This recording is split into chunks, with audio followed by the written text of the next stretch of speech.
また車買いました。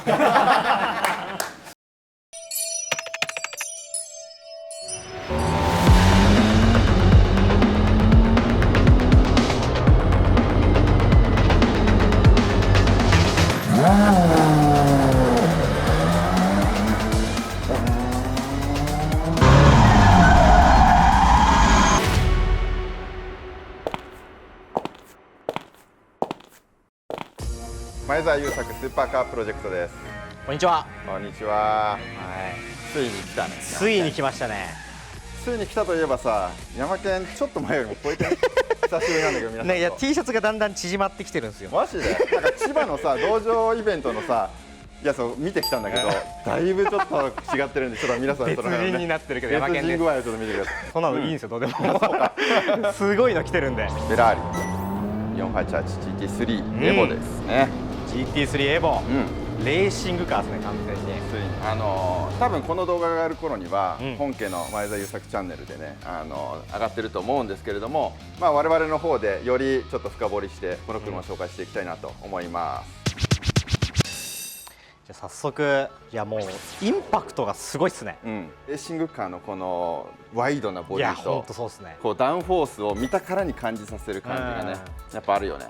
戦う車、本来であるとミケロットの方でボディを塗って送られてお客さんに納車される、レーシングチームたちに。確かにこれカーボンのまんまですもんね。これねかなりレアケースで、レアいろんなレーシングチームに聞いてもフェラーリがこの状態で出してくれるっていうのをみんな知らなかったんだよ。レーシングカーはまずこれで来るってわけではないんですね。ない。塗ってもらわなかったんですね、あえて。後々やっぱりね MC こだわりの多分ボディカラーになるっていうのが分かってるんで、このままで。ちなみにこのレーシングカーの金額は、金額が、ベース価格が60万9000ユーロ、日本円にすると大体8000万円ぐらいです、そこにオプション、例えばなんかリアカメラとか、助手席のシートとか、そういうものがついて、あとはあれですね、ホイールとかタイヤとかそういうものが何セットみたいな、走るために必要な最低部品、それが1000万円分ぐらい、であとは輸入にかかる税金っていうのを合わせると大体ちょうど1億円ぐらいです。1億円ですね。ちなみに 488GTB はおいくらでしたっけ？488GTB はベースが3000万ちょっとぐらいに、オプション入れると大体3700万円ぐらいかかるんで、3倍ぐらいですかね、大体。6000万円くらいの違いがあると。その違いはどんだけあるのかっていう、気になりますね。気になるね。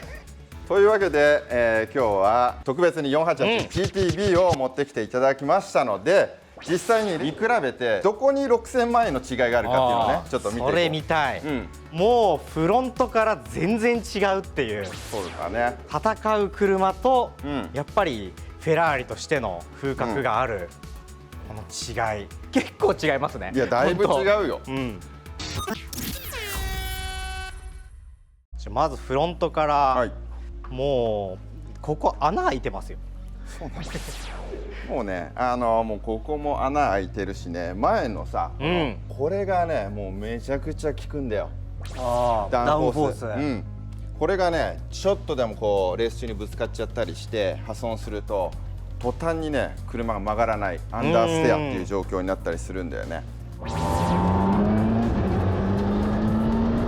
フォースがある車って車速が出れば出るほど地面に車を押し付けるんで、100キロよりも150キロで走ってる時の方が実はダウンフォースが押し付けられて車は安定するっていうところがある。あとは当然、ブレーキ周り違うんですよね。ちなみにこの車のブレーキディスクはスチールでできていて、鉄ですね。そう鉄で、あっちはセラミックカーボンで、もちろんカーボンの方が、ポテンシャルも上がるんだけれども、レースのルールの中で、カーボンはダメ、スチールじゃないとダメだよっていうことなんだよね。性能的にカーボンが劣ってるとかっていうわけではない。これはもうレースのルール上の問題で、ちなみにこのローターとかこのブレーキディスク、これはもうほぼね、毎セッションもう交換くらい。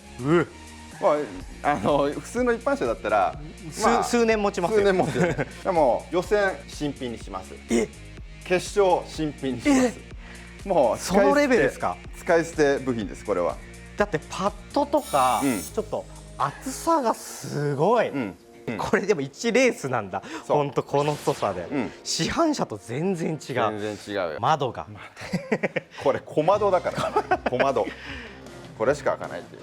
パワーウィンドウなし、まあギリギリドライブスルーいけるかなけどちょっと受け取りに受け取りが大変ぐらい。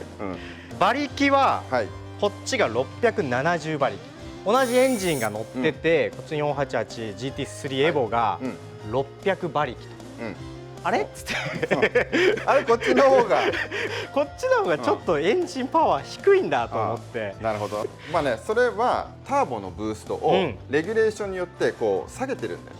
ターボのブーストコントロールされてるから本来の調整してるんですね。そうフルパワーでは走れてないんで、まあそういうことになってます。なるほど。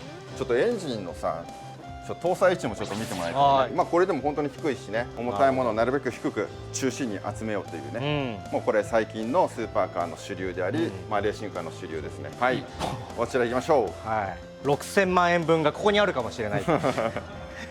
低いね。いやそっか、こう覗き込まないと見えないくらいのさらに低いですね、搭載位置になってるね。確かにこのカバーがない分より低く見えてるのかもしれないけど、やっぱり低いな。低い。このね GT3 カテゴリーの中でもフェラーリのエンジンは結構低い搭載位置で、なるほど、こういうところがもうコーナリングの高速コーナーとかの違いが出る。なるほど、続いては内装の違いですね。はい、まあ内装というかね、もうここだいぶ違うからね。ドアもしっかりして、やっぱフェラーリですね。ラグジュアリーだけどスーパーカー、確かに、対してのねレーシングカーを見てみよう。してねこの軽そうで、軽い、めっちゃ軽いわけ。すごっ。これどう？この動きで伝わるのか。だって小指で余裕で動くんですよ。風でというか多分開いたりなんだりとか動くレベルですね。この軽さって軽いけど丈夫な丈夫カーボンで、そしてやっぱりなんといっても、いやすごいな。確かにまさにコックピットでボタンがいっぱいついていたり、これ絶対操作できない、これね走りながらステアリングについているボタンは常にチームとの無線の中で動かしていくボタン、全部使うん ABS ですかだとか、そうローン、スクロール、ドリンク、水が出てくるんですね。これそう、あのボタンを押すとヘルメットについているストローから自動的に水が出てくる。乗り込むのが難しい。そう、お尻入れて、そうすげえ、ゲームで見るやつまさにねゲームのやつ。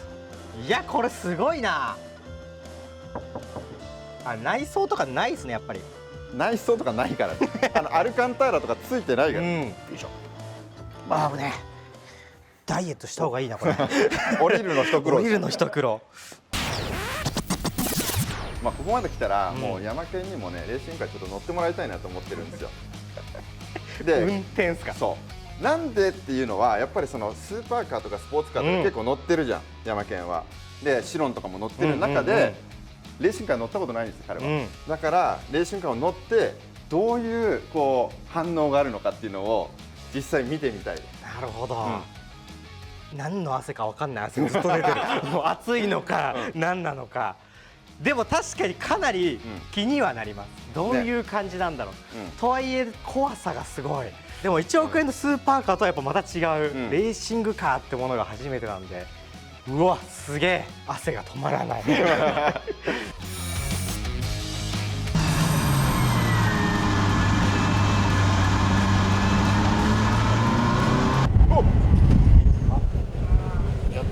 ピンしたね。